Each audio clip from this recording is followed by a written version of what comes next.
how to use your graphing calculator to come up with the mean and standard deviation given a probability distribution. So I am going to be using your textbook, page 207, question 7, which is one of the ones you had for homework.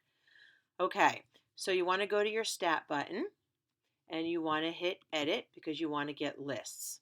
You want cleared out lists, so clear your lists if they're not already. You're going to use two different lists. Your first list is going to be the x values, or the random variables, and the L2 is going to be the probabilities.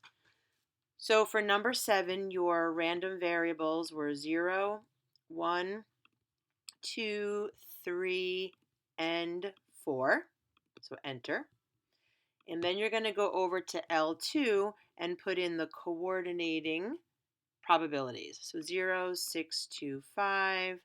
We had 0.25. We had 0.3750. We had 0.25 again. And we had 0.0625. 0625. Enter. So you want to make sure that these are paired up. You should not have more items in one list than another. Okay, once you've put in your probability distribution, you're going to go to Stat, Calc, and we're going to calculate one variable statistics like we did in school, in class. And now things are going to change a little. Normally for one variable statistics, when we had a list of like chips inside the Chips Ahoy cookies, we had our data in one list, and that's the list that went into our list column. Now our list is going to be the random variable. It's going to be our x's. So if you'll remember, we did put our x's in L1. Then we're going to go down and do our frequency list. So our frequency is how often, or the probability, that this random variable would come up. So we're going to go make our frequency list L2, and then we're going to calculate. Now the only thing that's weird here is we've actually calculated mu, not x bar.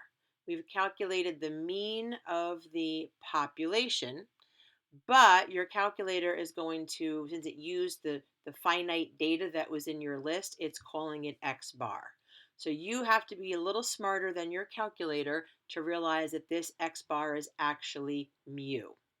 Then the second thing is, S is your standard deviation for a sample, but your calculator was smart enough to give you sigma, which is your standard deviation for your population. So the answers you should have got for question 7 were a mu of 2 and a sigma of 1. And there you go. You've got it.